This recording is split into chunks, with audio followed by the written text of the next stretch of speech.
Boa noite, meu irmão, minha irmã, meu amigo, minha amiga. Você que nos acompanha na página Pregações Espíritas no Facebook e você que está inscrito no canal Pregações Espíritas no YouTube. Sejam todos muito bem-vindos a mais uma pregação de sábado às 20 horas, hoje, dia 10 de dezembro de 2022.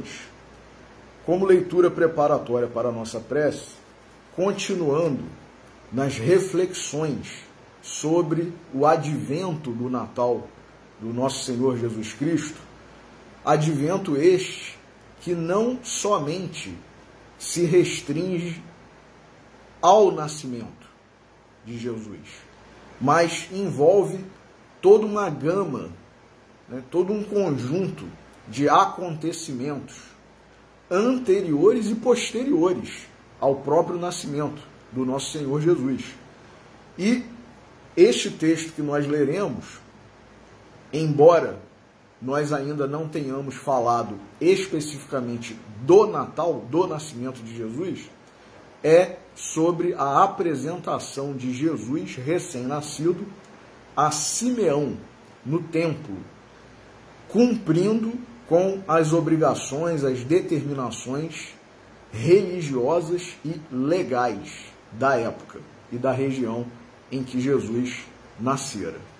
Então, é do livro Pontos e Contos, do Irmão X, psicografado por Francisco Cândido Xavier, capítulo 25, intitulado Simeão e o Menino.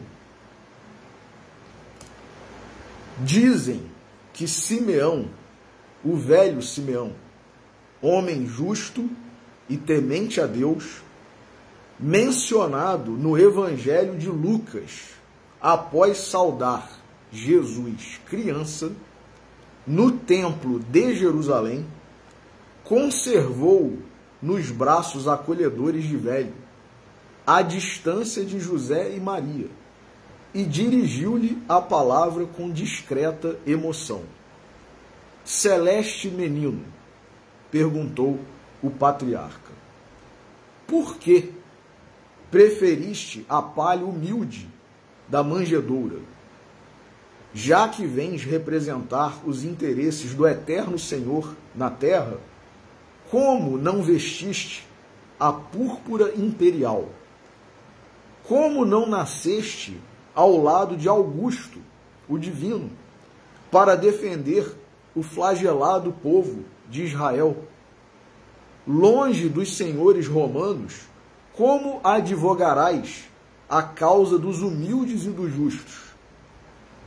Por que não vieste ao pé daqueles que vestem a toga dos magistrados?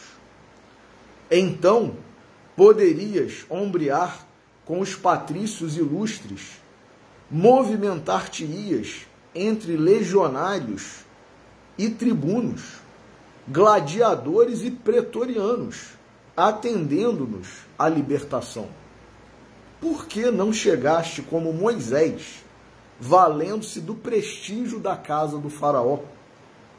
Quem te preparará, embaixador do Eterno, para o ministério santo? Que será de ti sem lugar no sinédrio? Samuel mobilizou a força contra os filisteus, preservando-nos a superioridade. Saul guerreou até a morte por manter-nos a dominação. Davi estimava o fausto do poder. Salomão, prestigiado por casamento de significação política, viveu para administrar os bens enormes que lhe cabiam no mundo. Mas tu não te ligaste aos príncipes, nem aos juízes, nem aos sacerdotes. Não encontrarias outro lugar além do estábulo singelo? Jesus, menino, escutou, mostrou-lhe sublime sorriso. Mas o ancião, tomado de angústia, contemplou mais detidamente e continuou: onde representarás os interesses do Supremo Senhor. Sentar-te-ás entre os poderosos, escreverás novos livros de sabedoria, improvisarás discursos que obscureçam os grandes oradores de Atenas e Roma? Amontoarás dinheiro suficiente para redimir os que sofrem? Erguerás novo templo de pedra, onde o rico e o pobre aprendam a ser filhos de Deus? Ordenarás a execução da lei, decretando medidas que obriguem à transformação imediata de Israel? Depois de longo intervalo, indagou em lágrimas: dize-me, ó divina criança, onde representarás os interesses de nosso Supremo Pai? O menino tenro ergueu então a pequenina destra e bateu muitas vezes naquele peito envelhecido que se inclinava já para o sepulcro. Nesse instante, aproximou-se Maria e o recolheu nos braços maternos. Somente após a morte do corpo, Simeão veio a saber que o menino celeste não o deixara sem resposta. O infante sublime, no gesto silencioso, quisera dizer que não vinha representar os interesses do céu nas organizações respeitáveis, mas efêmeras, da terra. Vinha da casa do Pai, justamente para representá-lo no coração dos homens. Vamos fazer a nossa prece.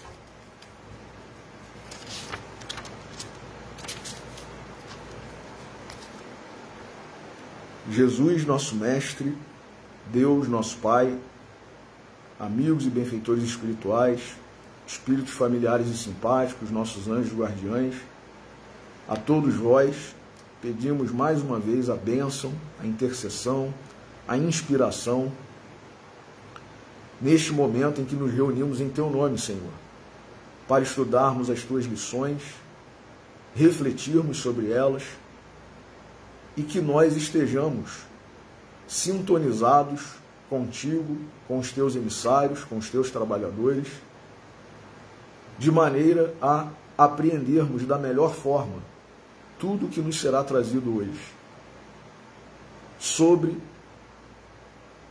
esta culminância de misericórdia, Senhor, tanto do nosso Pai Celestial quanto de Ti mesmo, com o advento do Teu Natal, a Tua vinda para nós outros, Senhor. O Teu amor, a Tua graça, a Tua renúncia, tudo para nós. Que nós saibamos valorizar tudo isso, Senhor. E por isso, antecipadamente gratos por mais esta oportunidade, por mais esta bênção, pedimos permissão para iniciar a pregação de hoje. Que assim seja. Meus amigos, então, continuando as nossas reflexões sobre o advento do Natal, que, como nós falamos antes da prece, não se resume somente ao nascimento de Jesus. O Natal de Jesus, a vinda de Jesus, envolve um conjunto, uma série de fatos, de circunstâncias, que vão desde antes do nascimento até após.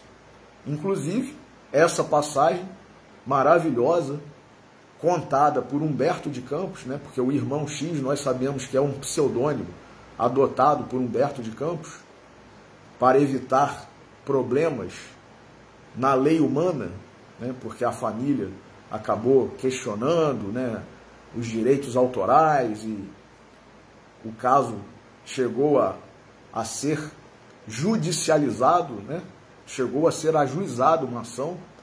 Então, para evitar problemas, Humberto de Campos passou a adotar o pseudônimo de Irmão X. Então, todos os livros que tenham como espírito autor o nome Irmão X é livro de Humberto de Campos, porém com esse pseudônimo. E esse conto maravilhoso né, que nós sabemos que Humberto de Campos, na espiritualidade, meus irmãos, ele teve acesso, ele que foi, né, um grande escritor, um grande contista, um grande cronista e também, né, jornalista, enfim, com o dom da escrita, ele teve acesso no plano espiritual a o que nós aqui na Terra chamamos, por exemplo, de bastidores, né, ou numa linguagem mais moderna, making of, né, de filmes que a gente vê muitas vezes. Vamos assistir o making of, às vezes a gente compra um filme, né, ou aluga, não sei se hoje ainda se aluga filme, mas enfim, vê um filme e existe às vezes os extras, ou então tem até um DVD, um Blu-ray extra, que vem só com os bastidores mesmo, né? Tudo o que envolveu a produção daquele filme, né? Daquela história, muito interessante, porque nem sempre isso aparece no filme, né? Então, a produção envolve muito mais coisas, muito mais fatos, muito mais pessoas do que aqueles que nós vemos como os protagonistas, os coadjuvantes, né? Ou até mesmo os figurantes dos filmes, das cenas.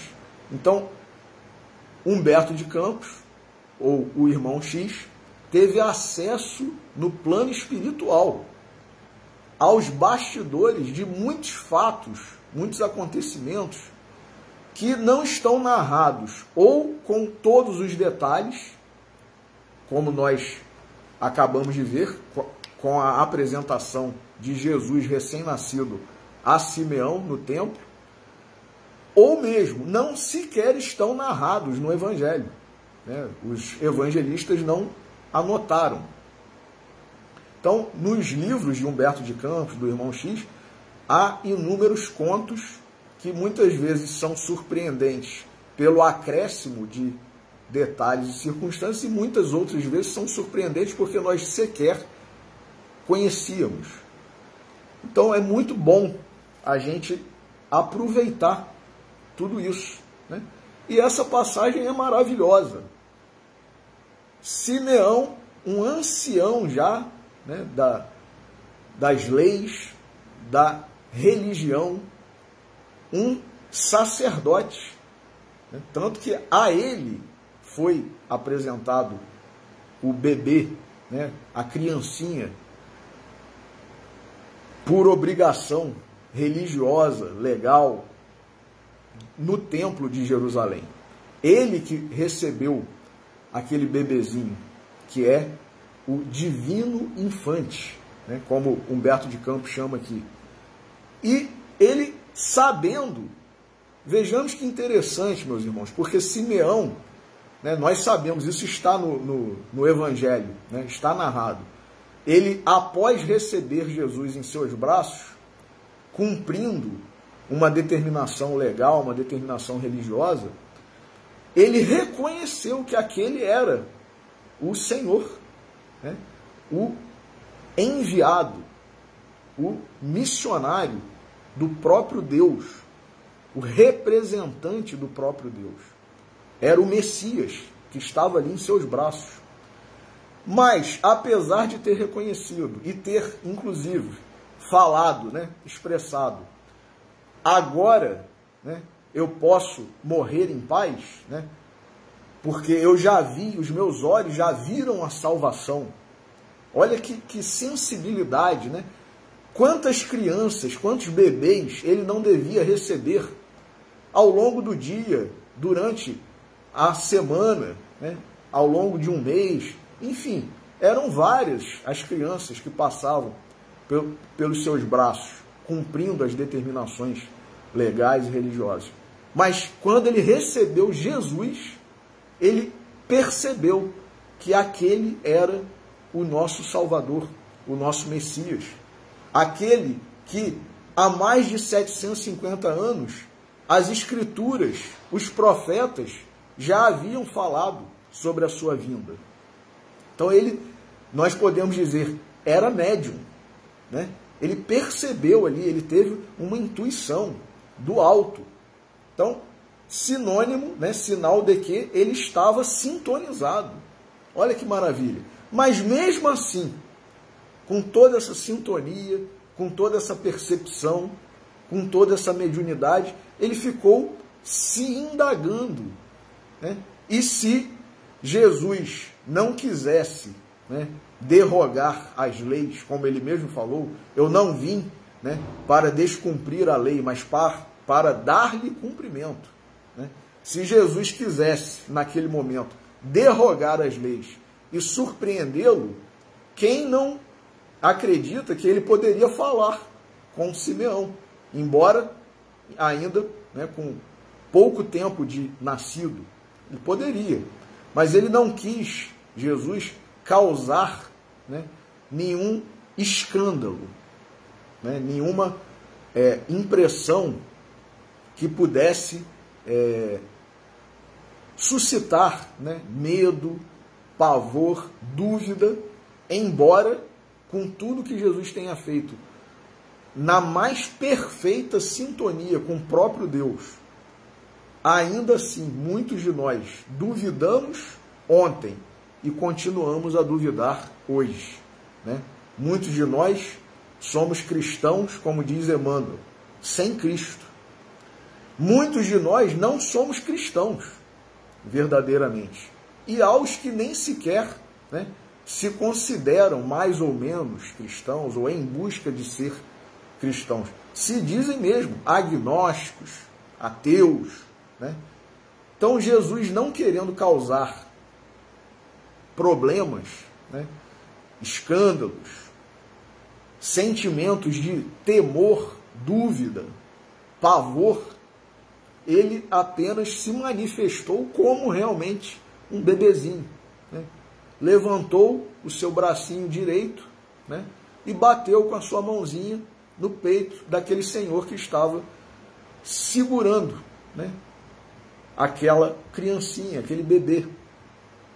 E muitos de nós, às vezes, quando temos, né, ele ainda por cima, Humberto de Campos diz que ele sorriu para Simeão. Simeão falando com ele, ele sorriu. Quantos de nós, quando temos um bebezinho nos nossos braços, né, e começamos a falar com uma entonação carinhosa, né, a criança responde, embora sem falar, né, com um sorriso, com um gesto, né, e a gente percebe que ela está interagindo com a gente, né, diante da nossa fala.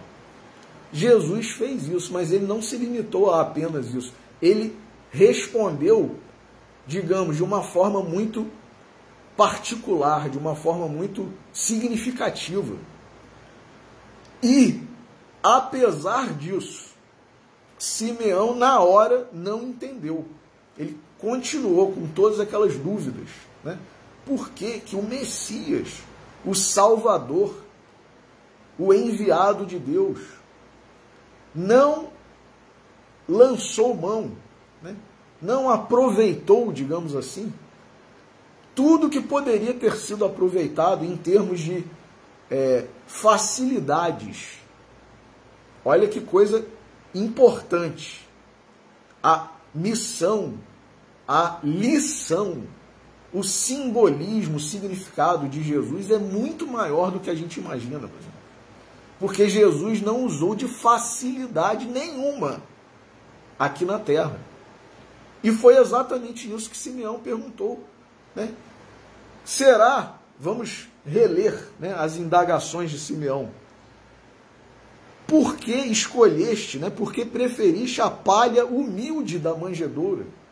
Já pelo próprio nascimento, o nosso amigo, né, inesquecível, Rubens Fernandes Carneiro, né, o nosso Rubinho, nas suas pregações, nas suas aulas, que muitos de nós assistimos, ele dizia sempre, na época, porque como as profecias já haviam acontecido há um tempo considerável, né, e todos acreditavam nos profetas, na época em que Jesus nasceu, que foi a época predita, foi a época profetizada, muitas moças estavam a preparar o enxovalzinho para os seus bebês. Algumas sequer haviam casado, mas já estavam preparando, porque achavam que eram merecedoras, né, de receber na sua família, no seu ventre, o Messias. Então, Rubinho falava, havia muitas moças, né, casadoiras, preparando enxovais riquíssimos, belíssimos, caros, né, exuberantes, trabalhados.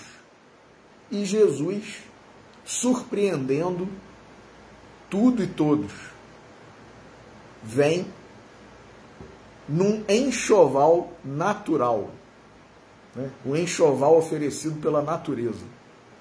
Uma manjedoura, que nada mais é do que um coxo, né? Onde os animais se alimentavam, né? Ou se alimentam. Pode-se dar esse nome de manjedoura, porque, né, a etimologia da palavra tem a ver lá com o francês, né, com o italiano, né, mangiare, manjar, e manger, e lugar onde se come.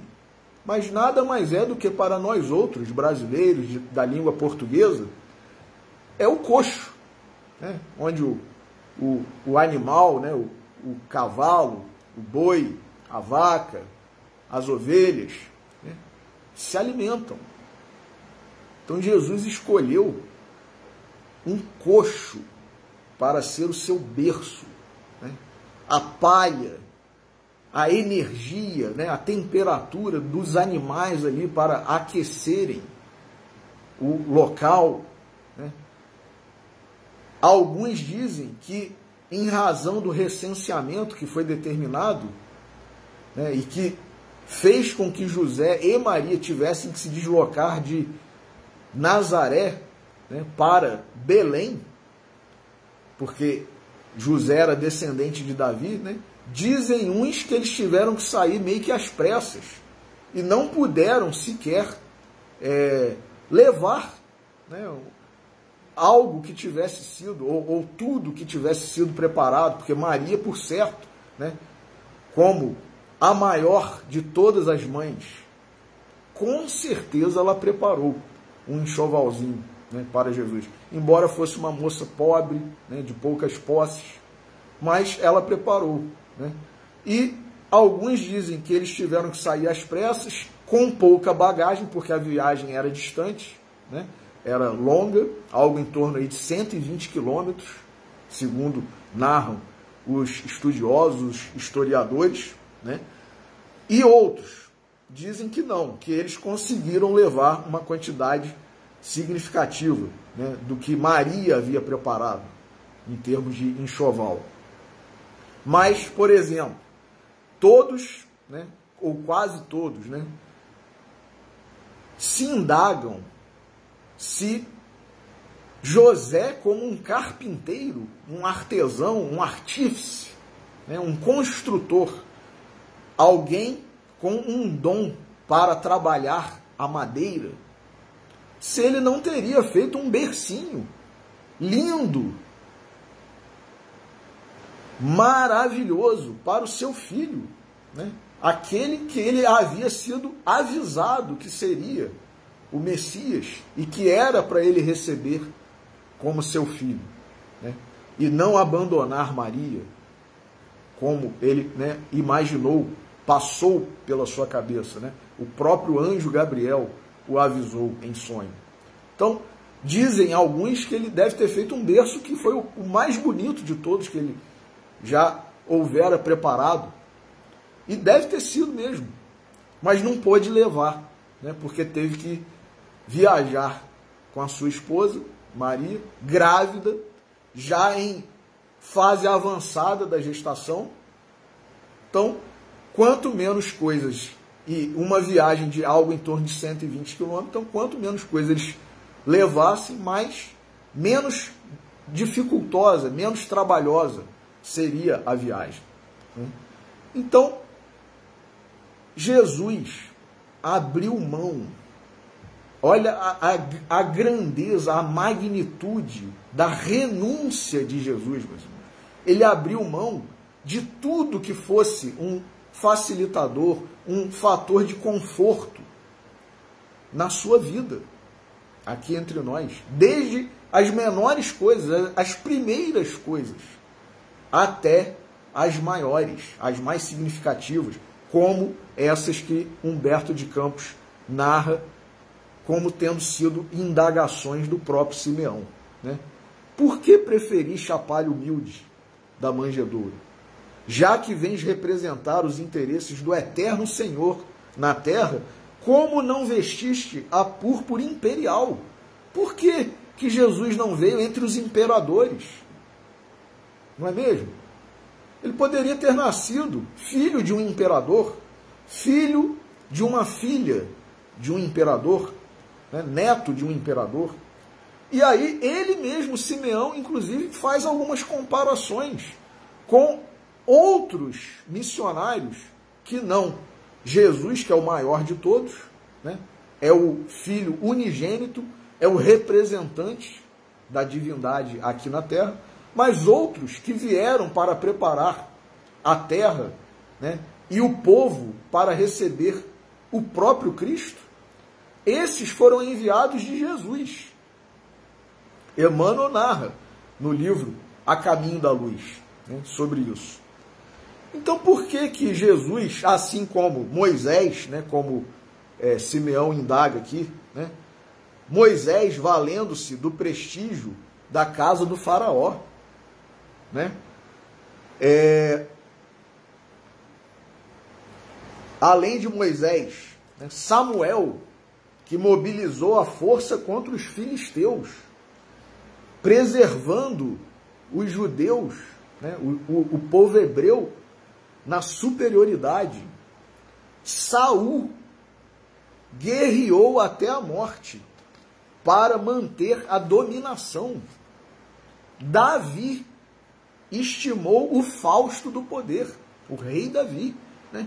Depois Salomão, o rei Salomão, prestigiado por casamento de significação política. Quer dizer, até um casamento, eventualmente, muda, né, um fator, uma circunstância, seja para melhor ou para pior, né? Porque há casamentos que afundam tanto o marido quanto a mulher, né?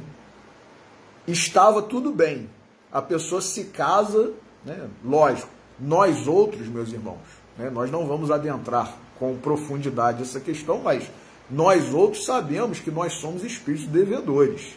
Nós somos espíritos atrasados, inferiores, habitantes de mundo de provas e expiações. Então, geralmente, os casamentos entre nós outros são casamentos de ajustes, né, de expiação mesmo. Raros entre nós são os casamentos de sublimação, né, de bons reencontros, né? Mas nós estamos aqui para nos acertarmos, né? Pagarmos as nossas dívidas, reconciliarmos-nos com os nossos ou as nossas adversários, né? Então, é para isso mesmo. Ninguém tem que reclamar, né? Rubinho também tinha cada frase engraçadíssima, né, sobre essa questão de casamento. Mas, muitas vezes, o casamento pode facilitar, né, o cumprimento de uma missão, por exemplo, uma missão importante, né? E o casamento é um facilitador, embora isso seja para missionários, né? Mas até isso, Simeão, né, passou pela cabeça dele, né? O próprio Salomão, o rei Salomão, prestigiado por um casamento de significação política, viveu para administrar os bens enormes que lhe cabiam no mundo. Às vezes a fortuna, o casamento, vem para facilitar a nossa missão. E às vezes a gente se perde, né? Muitas vezes. Mas tu não te ligaste aos príncipes, nem aos juízes, nem aos sacerdotes. Jesus não tinha nenhum desses facilitadores. E isso meio que preocupou Simeão. Não encontrarias outro lugar além do estábulo singelo? Porque até hoje, meus irmãos, há os que sabem da existência de Jesus e não o reconhecem como o Messias. Há os que estão aguardando ainda a vinda do Messias. E aí, ele ainda continuou. Embora Jesus, que, meus irmãos, esse texto é muito interessante. Jesus, bebezinho nos braços de Simeão, depois que Simeão fez uma pequena pausa com essa pergunta que nós acabamos de ler, não encontrarias outro lugar além do estábulo singelo? Jesus sorriu para Simeão. Claro que ele estava entendendo Jesus, o que Simeão estava perguntando. E ele sorriu. Simeão não entendeu o sorriso de Jesus e continuou perguntando, né? Onde representarás os interesses do Supremo Senhor, quer dizer, de Deus? Sentar-te-ás entre os poderosos? Porque muitas vezes a gente não nasce numa família, né, de pessoas importantes, de projeção, de poder, né, de poder econômico, de poder político, de poder religioso, mas a gente acaba se tornando. Há casos, né, de pessoas, filhas, né, ou filhos de pais desconhecidos, né, sem importância assim, social, né, sem projeção, e que se tornam esses filhos, né, essas crianças, esses espíritos, surpreendentemente, superando todas as dificuldades, todos os obstáculos, se tornam grandes, né? Grandes na política, grandes na religião, grandes na fortuna, né? No empreendedorismo, na administração de bens e capitais. Isso, muitas vezes, pode ser uma provação, mas pode ser uma missão. E muitos de nós, quando estamos, mesmo superando essas dificuldades, numa condição de superação e chegamos, alçamos, conseguimos poder, influência, muitos de nós nos perdemos, apesar de termos uma missão. Vejamos, né, o caso, por exemplo, de Napoleão Bonaparte, que também é contado pelo próprio Humberto de Campos, né? Kardec e Napoleão, também um conto maravilhoso, interessantíssimo. E ainda por cima, a misericórdia divina é tão grande que muitas vezes nós estamos já encarnados, reencarnados com aquela missão, com essa ou aquela missão, estamos tomando um caminho errado, equivocado, né? Desvirtuando, desnaturando a nossa missão, descumprindo. E a espiritualidade, né? Jesus, com acréscimo de misericórdia, durante o desdobramento, durante o nosso sono, nos levam a reuniões como a que aconteceu com Napoleão, para nós sermos avisados, lembrados. Aconteceu isso com Napoleão, aconteceu isso com Dom Pedro, aqui no Brasil, por ocasião da Guerra do Paraguai. Leiam Brasil, Coração do Mundo, Pátria do Evangelho. Foi advertido durante o sono, né? Quer dizer, Dom Pedro não necessariamente durante um sono, foi um desdobramento que aconteceu na hora em que ele se recolheu para orar no seu oratório doméstico, né? Mas Napoleão foi durante o sono. Então, nós temos essa misericórdia. Muitas vezes nós assumimos compromissos, chegamos aqui, nos esquecemos, ou não nos esquecemos, mas não caminhamos da forma correta no desempenhar dessa missão, né? No cumprimento dessa missão. E os espíritos nos avisam, ó, você tem um compromisso, não é bem da forma como você está conduzindo agora.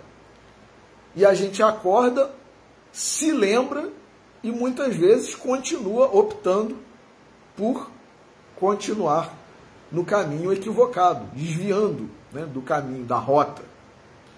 José, quando passou pela sua cabeça abandonar Maria,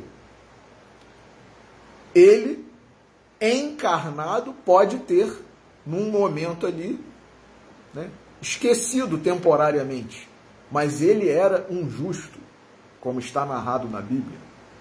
E o anjo Gabriel o advertiu em sonho.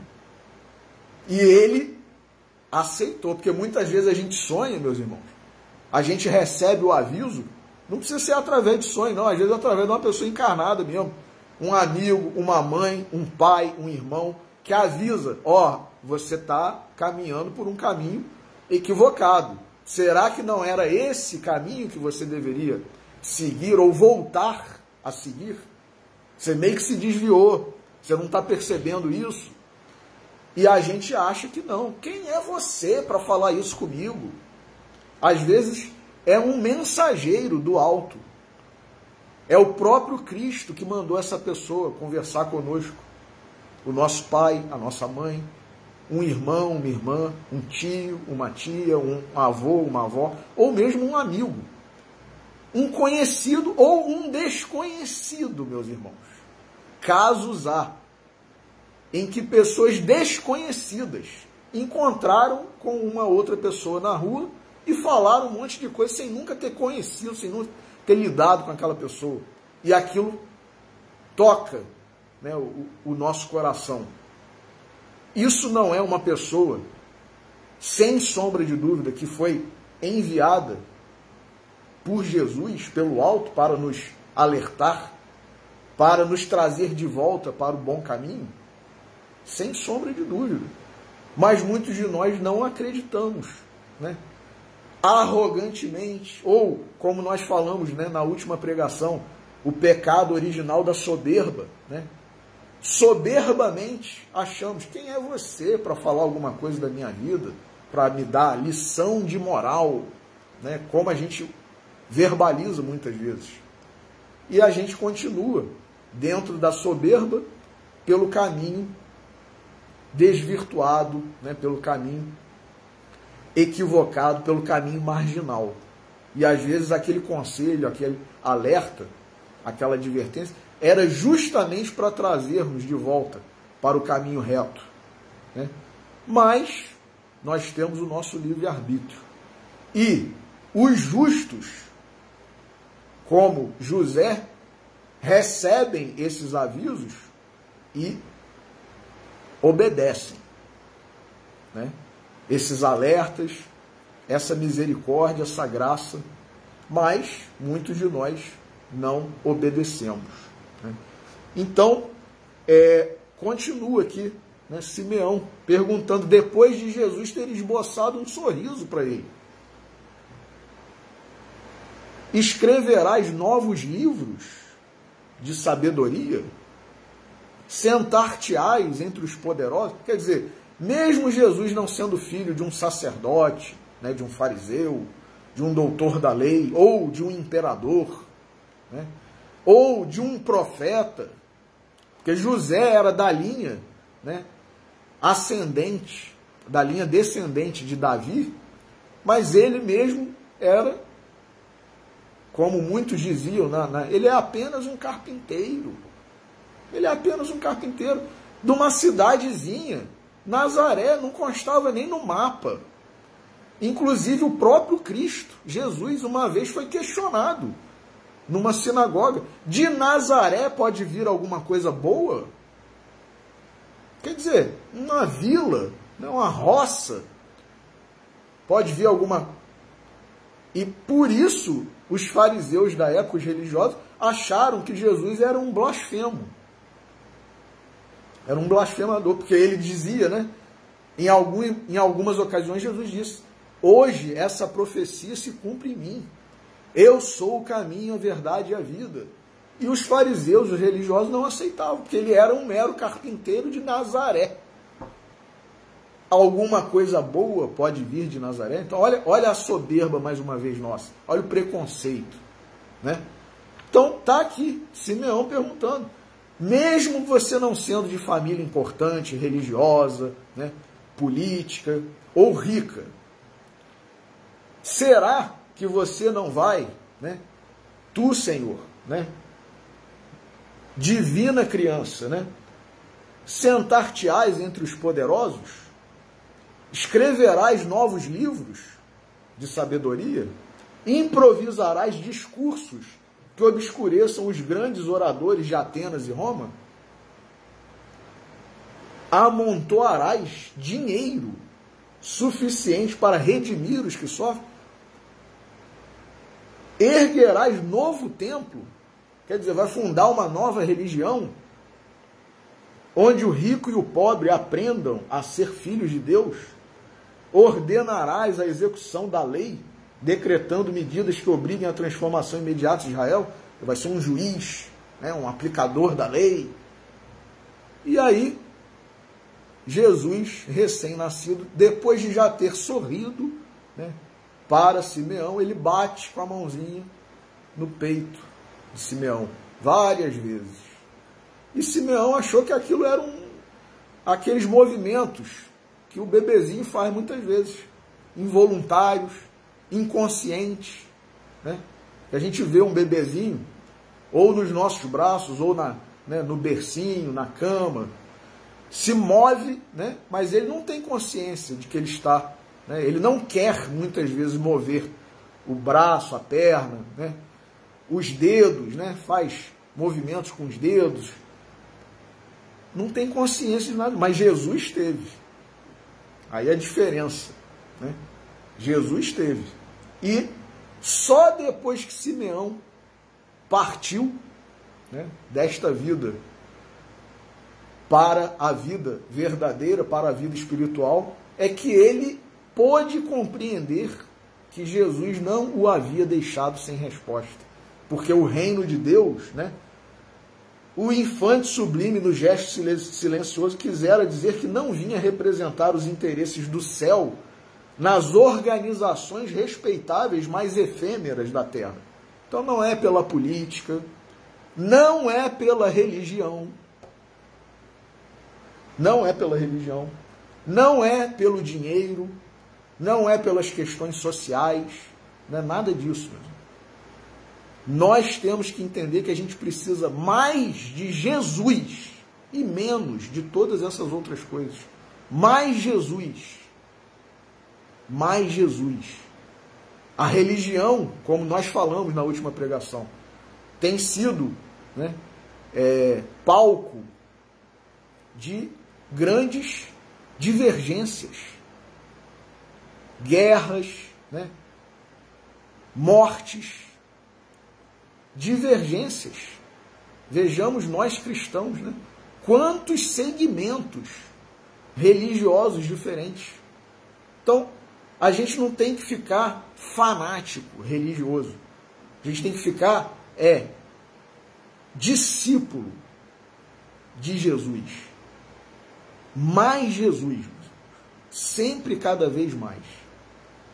E aí, Humberto de Campos termina aqui dizendo: vinha da casa do Pai justamente para representá-lo no coração dos homens. Então não é nada exterior.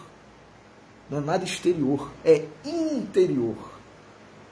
Nós temos que implantar o reino de Deus dentro de nós. E aí sim, tudo se fará melhor. As condições de vida, a política, a religião, as questões das desigualdades sociais, tudo isso vai se fazer melhor. Essa é a promessa de Jesus, mas a gente não entende. A gente acha que primeiro a gente tem que transformar o mundo, para depois o mundo transformado, transformar cada um de nós. Não é assim que vai funcionar. Nós temos que nos transformar. E depois a gente vai conseguir transformar o mundo, vai conseguir transformar a política, vai conseguir transformar a religião. Essa é a mensagem de Jesus. Então, é no coração, meus irmãos. É no coração. E aí, aproveitando, né, essa mensagem, né, esse texto maravilhoso de Humberto de Campos, para fechar, né, complementando o nosso raciocínio acerca dessa resposta maravilhosa que Jesus deu a Simeão, nós leremos do livro Vinha de Luz, de Emmanuel, psicografia de Francisco Cândido Xavier, o capítulo 174, intitulado Plataforma do Mestre, que tem por epígrafe: ele salvará seu povo dos pecados deles. Isso está em Mateus, capítulo 1, versículo 21. Em verdade, há 2000 anos, o povo acreditava que Jesus seria um comandante revolucionário, como tantos outros, a desvelar-se por reivindicações políticas, à custa da morte, do suor e das lágrimas de muita gente. Olha aí, hein?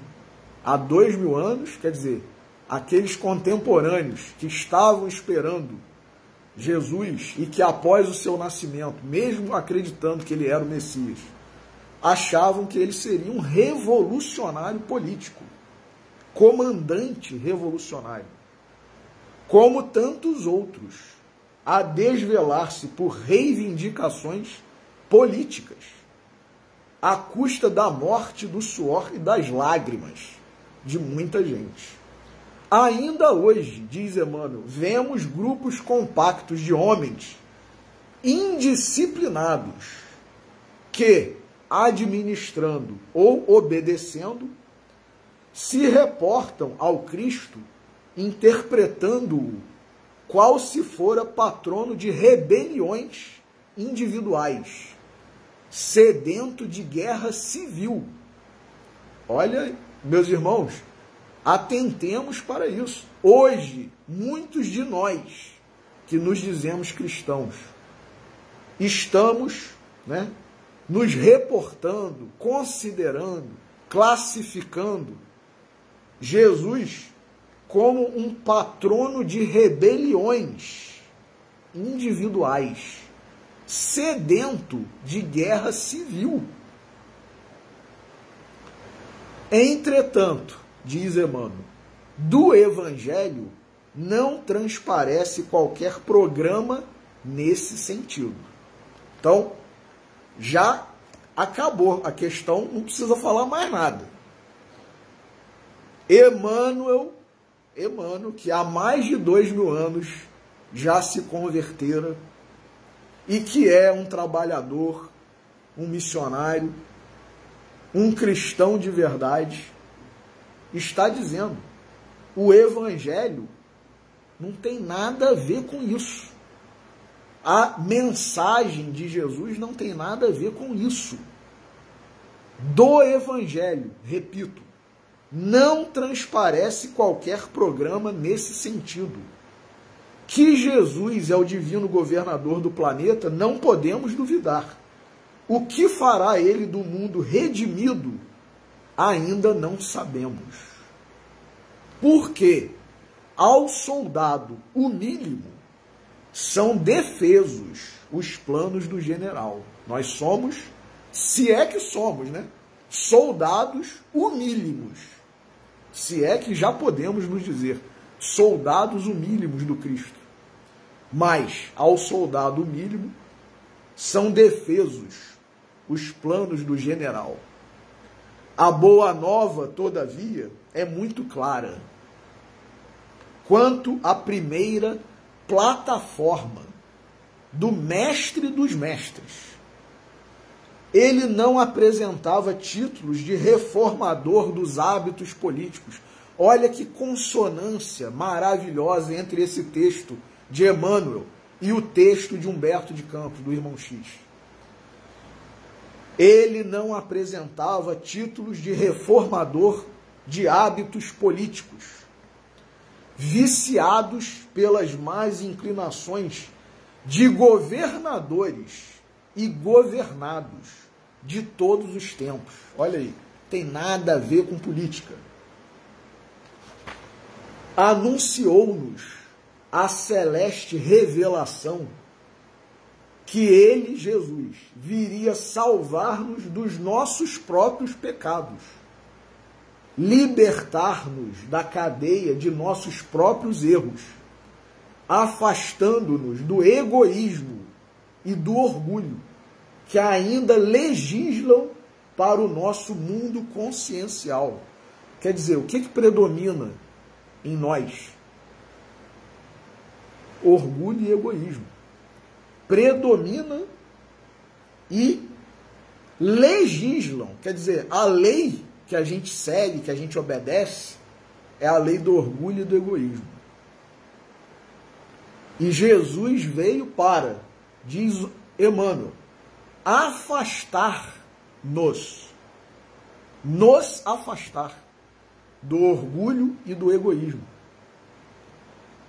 Continua Emmanuel, achamo-nos até hoje em simples fase de começo de apostolado evangélico. Olha que humildade de Emmanuel. Ele se coloca, né, na primeira do plural, junto conosco, meus irmãos. Achamo-nos. Ele, lógico que não, mas por humildade, né, se incluiu. Nós sim, nós nos achamos, até hoje, em simples fase de começo de apostolado evangélico. Cristo libertando o homem das chagas de si mesmo. Nós sendo libertos das nossas próprias chagas. Libertos como? Por quem? Por Jesus. Para que o homem, olha aí, limpo, para que o homem limpo consiga purificar o mundo. Então olha como que tem que partir de nós. Não é, a gente tem que resolver isso, tem que resolver não sei o quê, tem que fazer tal política, tem que... Não tem nada. A gente tem que fazer na gente mesmo. Como que eu posso me transformar? Como que eu posso me tornar uma pessoa melhor? Uma pessoa mais fraterna, mais caridosa, mais pacífica, mais pacificadora. Olha o Sermão da Montanha, meus irmãos. Bem-aventurados, mais humildes, os pobres de espírito, bem-aventurados os pacíficos, bem-aventurados os pacificadores, bem-aventurados os que têm fome e sede de justiça, bem-aventurados os que sofrem perseguição pela justiça, e nós já falamos sobre isso. Sofrer perseguição pela justiça é a justiça cobrar o que a gente deve. Ser perseguido pela justiça é pagar a lei, pagar a justiça divina, o que a gente tem que pagar. Então, quem conseguir pagar, quem conseguir quitar, será um bem-aventurado, será um feliz. E a gente fica dando interpretações, né, várias. E é tão simples, às vezes a gente não percebe, não é mesmo? Cristo libertando o homem das chagas de si mesmo, para que o homem limpo, depois que nós estivermos limpos, despidos de orgulho, despidos de egoísmo, depois que nós estivermos transformados, redimidos, o homem limpo consiga purificar o mundo.